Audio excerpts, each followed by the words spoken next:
Luis Soares consegue juntar dois mundos diferentes no Grêmio. E eu vou falar que mundos são esses. E por falar em Luis Soares, o Grêmio acaba de atingir a marca de 100 mil sócios.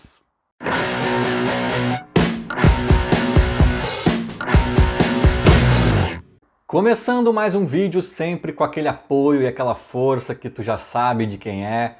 Dela, a Esportes da Sorte. Aposte em quem aposta no Grêmio. Em quem aposta em Luis Soares no Grêmio, por exemplo.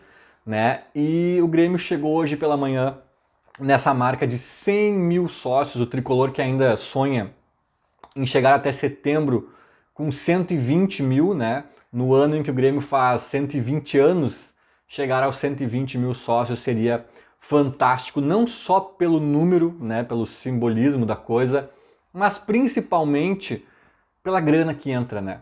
Quando entra sócio, entra grana, e o Grêmio está num momento delicado financeiramente, um momento de travessia, um momento de sobrevivência, e essa grana sempre é muito bem-vinda. E por falar nisso, né? Por falar em muito bem-vindo, falaremos de Luis Soares, porque eu acho até que tá um pouco interligada essa coisa dos 100 mil sócios com o Luis Soares. É óbvio que a gente sabe disso, né? Não necessariamente os novos 40 mil sócios quase que chegaram ao Grêmio, né? O Grêmio tinha 60 e poucos mil antes da chegada dele. Não necessariamente todos foram por conta do Soares, talvez tinha gente ali que já ia se associar, enfim. Mas é inegável que o efeito Soares foi a grande tração para esse fenômeno aí de associação em massa do tricolor.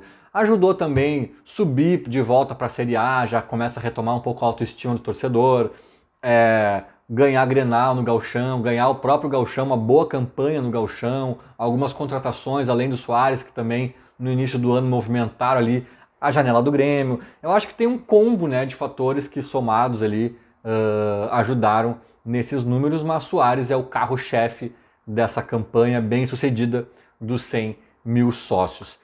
E pegando esse gancho, né, dos 100 mil sócios e a importância de Luisito nesse processo, eu vou falar um pouquinho também do tamanho desse Luis Soares, que chega aí para esse Grenal com uma grande esperança do Grêmio e talvez podendo sair desse Grenal ainda maior, não na história do futebol, mas ainda maior dentro do Grêmio.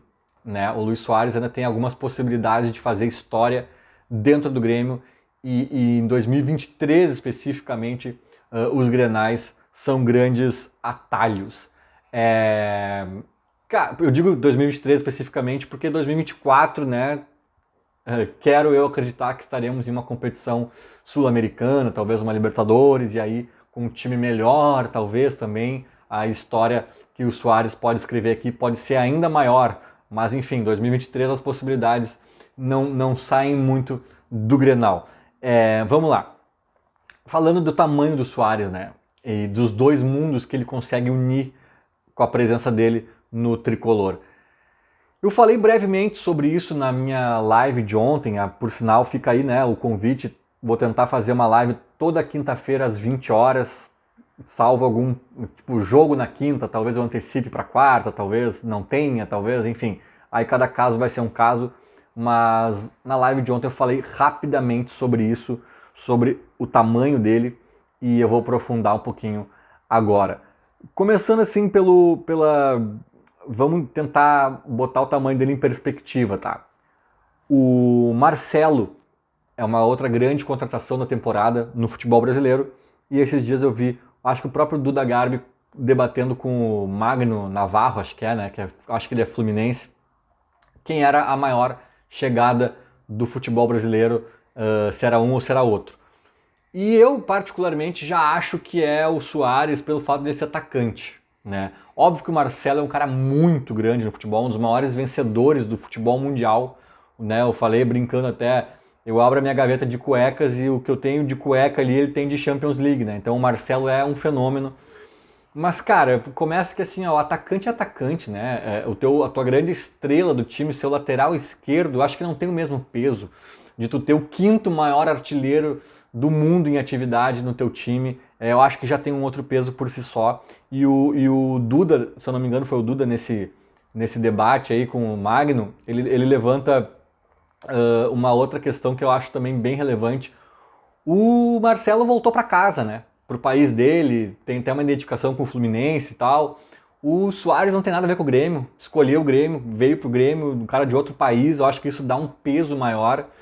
E na história do futebol mais moderno, porque assim, a gente vai lembrar do Romário lá na década de 90, que veio pro Flamengo, ainda no auge, ainda recém-campeão do mundo, recém tinha conquistado o prêmio de melhor jogador do mundo. Realmente foi gigantesco aquele retorno do Romário na década de 90, mas eram outros tempos, né? O negócio, o futebol não era como é hoje, era uma outra mentalidade, eram outros paradigmas, né? Num futebol mais de acordo com a nossa realidade de hoje, os paralelos que eu faço com a chegada de Suárez são Ronaldo no Corinthians, né? Bem sucedido, campeão inclusive, Ronaldinho Gaúcho no Flamengo, que até ele vai mal, mas depois vai bem com títulos também pelo Galo, né? E o Seedorf no Botafogo. Esses dois primeiros, os dois Ronaldos, né? Tem a mesma questão do Marcelo, são jogadores brasileiros voltando para o Brasil, que eu acho que é uma coisa mais natural, embora sejam dois craques, né? Que dispensam comentários aí, o tamanho deles na história. O Ronaldo, então, acho que é um dos maiores centroavantes da história do futebol mundial aí, de todos os tempos. Mas tem essa questão. O Seedorf realmente é bem impressionante ele ter ido para o Botafogo, um cara muito grande também, e eu acho que aí tem uma relação mais parecida. Só que, cara, eu não sei se porque o Botafogo estava num momento que o clube deu uma diminuída institucional, não sei também porque se é pelo fato de o Seedorf não ser atacante, né? Eu acho que atacante tem esse apelo diferente, mas assim, eu vejo no Suárez uma atração maior do que o caso do Seedorf. Então, assim, cara, a gente conta nos dedos de uma mão as referências que a gente pode achar parecidas com a chegada de Suárez no Grêmio, e mesmo assim, eu vejo ainda pontos de destaque no Suárez aqui ou ali que outros exemplos parecidos não tiveram igual, né? Então, só de olhar esses nomes que eu citei agora, a gente já vê que a gente está falando de um cara de uma prateleira muito e muito exclusiva. E aí, bom, isso é só, né, dando o contexto da coisa. E agora falando de coisas mais práticas, tá? Quais são os dois mundos que eu acho que o Suárez consegue unir no Grêmio? É até meio falácia falar em dois mundos, porque as coisas na minha cabeça elas são interligadas. Mas beleza, vamos separar a paixão do negócio. Muitas vezes eu falo algumas coisas, romântico que sou, né? Enfim, eu tenho uma visão mais anti-futebol moderno, umas coisas mais raiz, mais romantizadas mesmo do futebol. E às vezes eu digo algumas coisas e as pessoas me respondem: mas futebol é negócio, não é paixão. Cara, essa frase é muito equivocada. O futebol é paixão. O futebol ele é essencialmente paixão. Muito jornalista, inclusive, desconsidera isso e comete esse erro. Essa paixão gera muitos negócios. Muitos negócios. Mas à medida em que tu começar a ceifar essa paixão, a prejudicar essa paixão por horários esdrúxulos, por preços altos, por formar geração de jogadores mimados, por jogos que pioram a qualidade, por seja lá o que for, né, por proibir as festas nos estádios, pelo motivo que for, ou pelo somatório deles, que é mais provável, tu vai ceifando a paixão, tu vai desinteressando mais as pessoas. E aí, cara, cadê o teu negócio? Não existe um negócio chamado 11 marmanjos, 22 marmanjos correndo atrás de um pedaço de couro para tentar botar dentro de um retângulo que tem uma rede. Não faz nenhum sentido lógico isso. Não tem sentido lógico isso. Não é que nem médico, engenheiro, que a gente entende, por que tem um médico? Porque a gente fica doente. Um engenheiro, para construir as coisas. Futebol, cara, só tem por causa da subjetividade, da paixão, né? Então é uma falácia que futebol é negócio. Não, tem muitos negócios que giram por trás da paixão, né? Por isso que eu digo assim, e se o Inter oferecesse um salário pro Renato maior que o do Grêmio, Renato iria? Poderia ir dizer, gente, é negócio, futebol é negócio. Não. Porque alguns caras muito identificados com seus clubes, como o Renato, Danley, do lado do Inter, o D'Alessandro, né? Hoje em dia, não sei se tem alguém no Inter que pode preencher essa lacuna aí, talvez o Tyson ali e tal, né? Do Inter mais recente, eu quero dizer. Mas assim, esses caras não iriam pro rival, nem por mais grana, porque eles entendem o papel deles, né? A representatividade deles junto ao seu torcedor, né? Nem todos entendem, nem todos entendem. E nem todos têm também, né? Tem muito jogador que já foi do Grêmio pro Inter, do Inter pro Grêmio e também não causou tanta, né? Porque não tinha essa identificação, essa coisa mais, né? Enfim, cada um tem sua personalidade, também tem que ser respeitado isso. Mas a paixão, né? Ela é premissa do negócio futebol. É como tu ser um chapeiro tu faz X na chapa, teu chapeiro ali. E aí alguém fala assim, cara, eu vou te dar R$1.000 a mais por mês, um cara de fora, pra tu começar a colocar cocô de cavalo dentro do X. Opa, eu vou colocar então. Aí tu começa a colocar, tu é demitido, o mercado sabe que tu é um cara, né, que não bate bem na cabeça e coloca cocô dentro do X, e tu não vai mais conseguir emprego. Então, eu sempre digo, quando as pessoas às vezes agem por imediatismo para ganhar uma grana a mais, a médio e longo prazo elas até perdem dinheiro. O exemplo que eu sempre dou nesse sentido é do próprio Ronaldinho, né, que por migalhas a mais aqui ou ali poderia estar ganhando dinheiro até hoje, fazendo propaganda, sendo querido por todo mundo, no próprio Grêmio, né, muita coisa ligada ao Grêmio, ele fechou portas, enfim. O Renato, imagina o Renato, se o Renato tivesse jogado no Inter, enfim, o Renato não estaria ganhando 1.200.000 hoje no Grêmio, com essa moral toda, com esse estofo todo, com essa estátua, né? Então, enfim, as coisas não são tão preto no branco, tem toda uma camada aí de complexidade, e eu acho que o Suárez é um cara que veio para mostrar a ligação direta que um mundo tem no outro mundo, que é assim, cara, a paixão do torcedor, mexeu com o torcedor. Eu fui na apresentação do Suárez na Arena, eu vi gente chorando. Eu vi criança e vi até adulto chorando quando os caras viram o Suárez entrando em campo. Teve gente que não acreditou. Falou, caralho, Suárez no Grêmio, cara. Isso mexe com a paixão, isso mexe com a subjetividade do futebol, essa coisa toda que eu tô falando. E isso tá diretamente ligado ao mundo dos negócios. Isso fez a lojinha do Grêmio triplicar, quadruplicar o movimento em alguns meses ali do começo do ano. Agora não sei como é que tá, mas deve estar acima ainda. Fez o quadro social do Grêmio ultrapassar a barreira dos 100 mil sócios. E isso é dinheiro, lembrando, né? Isso é dinheiro para o clube, né? E então é isso, né, gente? Além de tudo, o cara faz golaço, dá assistência, se desloca, corre, não desiste.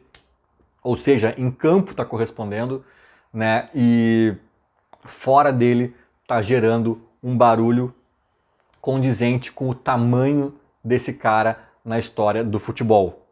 Condizente com o tamanho dessa chegada dele ao Grêmio, né? O que isso significa para o futebol gaúcho, para o futebol brasileiro, né? Eu acho que as coisas estão diretamente ligadas uma na outra, né? A presença do Suárez e essa questão dos sócios, né? Da autoestima do gremista, enfim, da confiança que ele tem no grupo mesmo diante de alguns resultados ruins, de atuações apagadas. Cara, se o Grêmio virar uma chave ali, começar a jogar bem de novo, né? Na janela de repente chegar mais 2, 3 reforços interessantes, a coisa engrenar melhor, Suárez continuar fazendo gol e etc., esse torcedor vai à loucura mais ainda, o quadro social deve aumentar mais ainda e todo o negócio em volta do Grêmio deve aquecer de uma forma considerável. Então é isso, né? Que jogador que a gente tem, que momento para se estar vivo e, como eu disse, também acho que eu falei na live, né? No Grenal, se ele faz um golaço, é histórico. É histórico não que a gente não tenha visto muito golaço em Grenal já. O Viçosa já fez um gol por cobertura. Não sei quem fez um gol de fora da área. O Jael fez um gol de falta lindo. Mas quando é um cara do tamanho do Suárez fazendo um gol em Grenal bonito, um gol bonito, é coisa pra gente lembrar nos próximos 50 anos. Né? O do Viçosa talvez tenha gente que já esqueceu. né? Mas o Suárez é o Suárez, né? E o que ele faz automaticamente, depois do patamar que ele atingiu, vira maior. Se ele faz um gol em Grenal bonito, na arena, né? E ainda por cima com um resultado bom pro Grêmio, ele vira maior dentro do clube, o negócio em torno do Grêmio se aquece ainda mais, e tudo isso porque a paixão do gremista vai estar mais acalentada, digamos assim. E falar nisso não, na verdade é só porque eu queria falar mesmo, não tem nada a ver com o assunto. Seja membro do canal. Segunda-feira, o pessoal da modalidade Para o que der e vier vai entrar no grupão de WhatsApp comigo pra gente ficar trocando ideias do tricolor e ainda por cima debater pautas de próximos vídeos. Feito, era mais ou menos isso. Falou, abraço!